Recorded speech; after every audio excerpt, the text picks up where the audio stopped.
Deep in the heart of a sunny meadow, there lived a bustling colony of ants. These ants were always busy, collecting food, building tunnels, and making sure their queen was happy. Among them was a little ant named Annie, who was always curious and full of energy. Annie loved exploring the world outside the colony, but more than anything, she dreamed of leading an important mission one day. One bright morning, the colony woke up to an exciting announcement. The queen had chosen a special group of ants to go on a food gathering mission, and Annie was one of them. She was thrilled.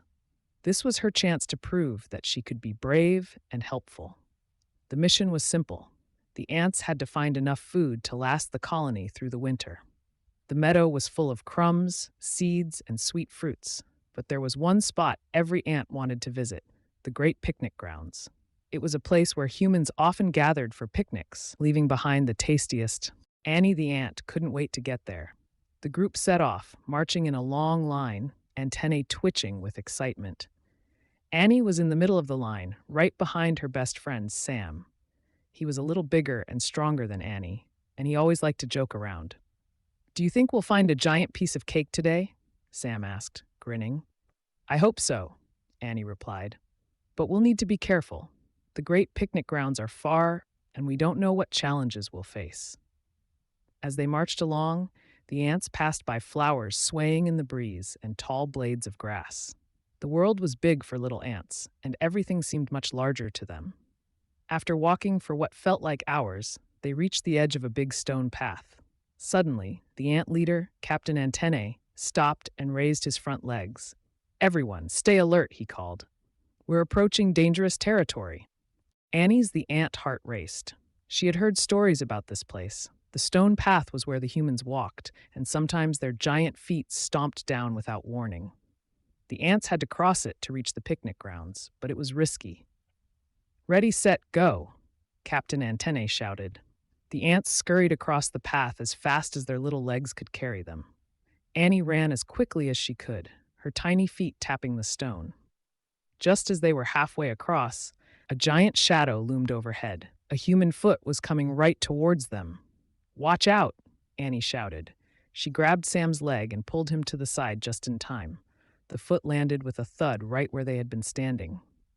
"Phew, that was close," Sam said, catching his breath. The ants made it across the stone path safely, and Captain Antennae praised them for their quick thinking. But they couldn't rest yet. They still had a long way to go. As they marched on, the air became sweeter.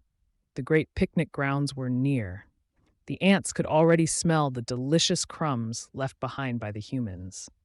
Their antennae twitched with excitement, and their tiny legs moved even faster. When they finally arrived, the sight was even better than they had imagined. There were bits of bread, cheese, fruits, and even a half-eaten cookie lying on the grass. The ants cheered and began gathering as much food as they could. Annie the ant and Sam worked together to carry a piece of bread twice their size. It was heavy, but they were determined to bring it back to the colony. Other ants grabbed crumbs and seeds, and before long, the food pile was growing taller and taller. But just as they were celebrating their success, trouble arrived. From the bushes nearby came a group of beetles, big, black, and shiny. They had spotted the ants' food pile and were heading straight for it.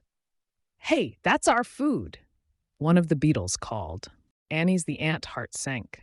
The beetles were much bigger than the ants, and they had a reputation for being bullies. Captain Antennae stepped forward bravely. "This food belongs to our colony," he said. "We gathered it fair and square." The leader of the beetles, a large beetle named Buster, sneered.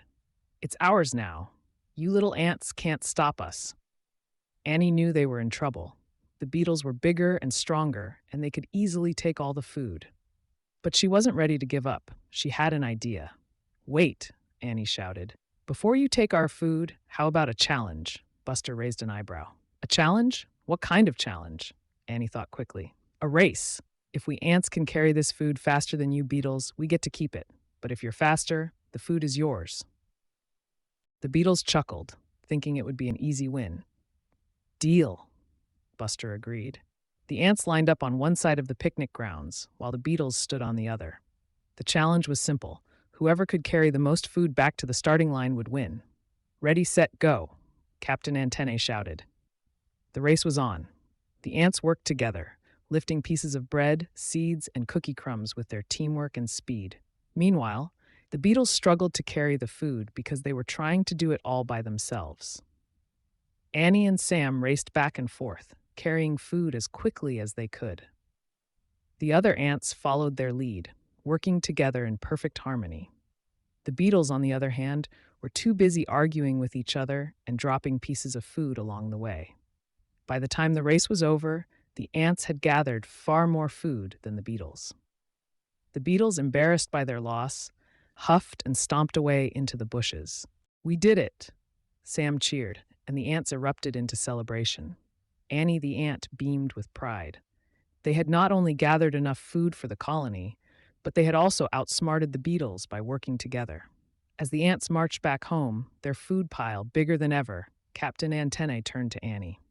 "That was a clever idea, Annie. You've shown great leadership today." Annie smiled. She had always dreamed of leading an important mission, and now she had done it. With teamwork, bravery, and a little bit of quick thinking. And from that day on, Annie became known as one of the bravest and smartest ants in the colony. Whenever the ants faced a challenge, they knew they could always count on her to lead them through.